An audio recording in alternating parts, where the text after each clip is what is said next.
Hi everyone, welcome back to my channel. Today I wanted to share with you all swatches of the new, well still relatively new, Revlon Jelly Tint Lip Color. The unfortunate thing about these is that last I checked, these are only available in the Asian market as of now. I don't know if Revlon plans to release them in the Western market anytime in the future. I have a feeling maybe not, unfortunately, but you know, lucky for me, I do live in Japan, so I was able to get my hands on these. I would say almost instantaneously, like maybe not the very first time I tried these on, but probably by the second or third wear. These already became a favorite of mine in the whole glossy jelly slash water lip tint category. I actually did a whole video back in January, closer to the new year, talking about my best picks of Asian makeup for 2022, and in that video I actually mentioned this Revlon Jelly Lip Tint in the lip section, obviously. I thought I summed up in that video pretty perfectly why I love this particular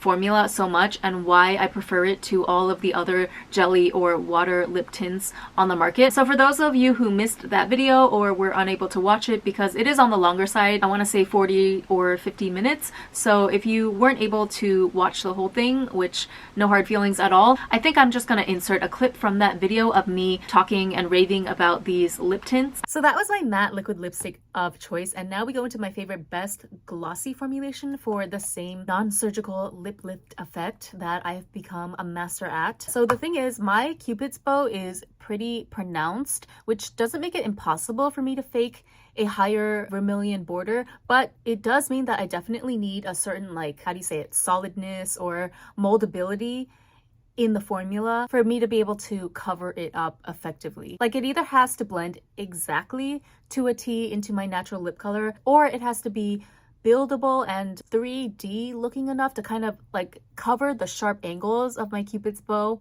up here, if that makes any sense. This is the new Jelly Lip Tint by Revlon, which obviously is a Western brand, but this formulation in particular, it says on the label here that it's made in Korea. And this one is a relatively new release, but it already became my favorite by like my second usage. Okay, I know a keeper when I see it. I don't need much time to decide. And I would say that the formulation definitely lives up to those Korean lip formula reputations. So we're going to include it in the 2022 Asian favorites. I have on the shade 004 Apricot Sorbet right now. This is like, how do I even begin to describe? Okay, as you can see in front of your eyes right now, my lips are not this pouty naturally. And this is not a plumping effect either. I'll tell you what it is. It's optical illusion makeup skills, baby, okay? The combination of my RMK lip liner and this jelly tint lip, this makes your lips look exactly like all those ads for Korean lip jelly tint, watery lip tint type of formulas. You know how the girls in those ads always have like the juiciest, smoothest, plumpest looking lips ever, but then when you try the actual product on yourself, more often than not, it just falls a little flat, right? So yes, I am talking smack about the Rom and Glasting Water Tint. I'm looking at you, okay? I know this is a fan favorite, okay? I'm not trying to shit on your faves. Your fave could never though. But you know, a lot of people do love this, and I will say it does have its merits. It's pigmented, non-sticky, long wearing, the list goes on. I do enjoy this product to a certain extent, but at the end of the day, I just find the formula a little bit too flat and thin for my taste. It just doesn't quite give that ultra glossy, plump lip effect that I feel like I'm falsely advertised in the promo pictures. At the end of the day, it just doesn't quite give that ultra, you know, glossy and plump lip effect that I see presented in the promo pictures.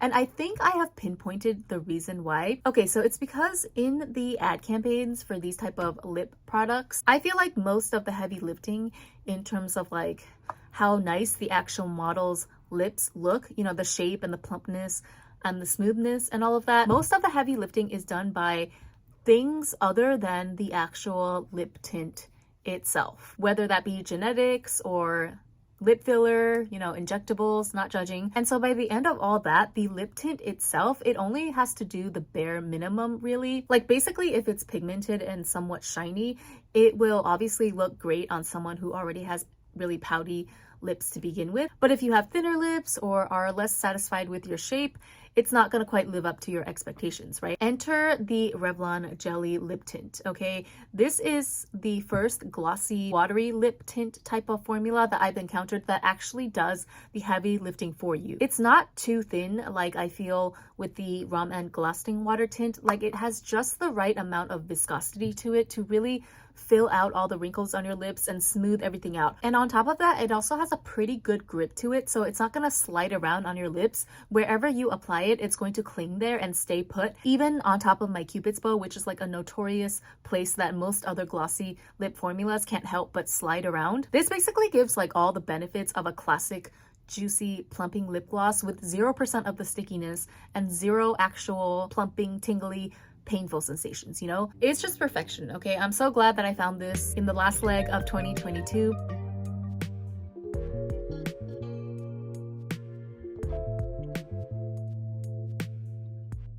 Out of all 6 shades, I would have to say that 002 Berry Burst was the most patchy and hardest to get an even wash of color across my lips. Not sure why that is, maybe it's just the nature of the color. Similar patchiness issue with 003 Glaze Plum, but not as bad as 002.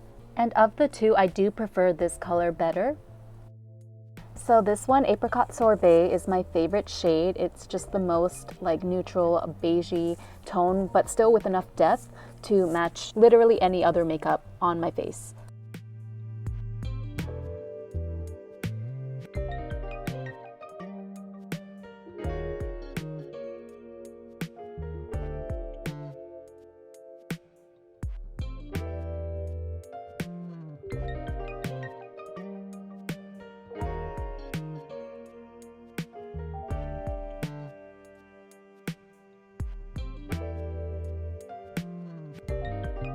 So I hope that was helpful for you. Again, I'm sorry that this is an item that is not available outside of Asia, at least not yet. You might be able to find it though on YesStyle or, I don't know, Amazon, some other third-party sites if you look hard enough and if you're intrigued enough. On a personal note, it's also really unfortunate to me that it happens to be the brand Revlon. Actually, I would prefer that it be any brand other than Revlon. As we all know, Revlon is still on the fast diminishing list of brands and makeup companies out there that are still not cruelty-free. So that definitely is a drawback, could be a deal breaker for a lot of you out there. I just haven't seen any other brand that is able to give me this exact like finish and comfortability that I find in this formula though. And I know there's a lot of these types of lip tints out there offered by both Korean and Japanese brands. However, I have yet to find one that meets all of my needs the way that this one does. Anyway, all I can say is that, you know, for now, we should all just keep collectively putting that pressure on Revlon. Stop testing on animals. Like, hello, it is 2023, the year of the bunny, okay? This is literally the year of the bunny, so put some respect on their name, you know? Stop testing on them.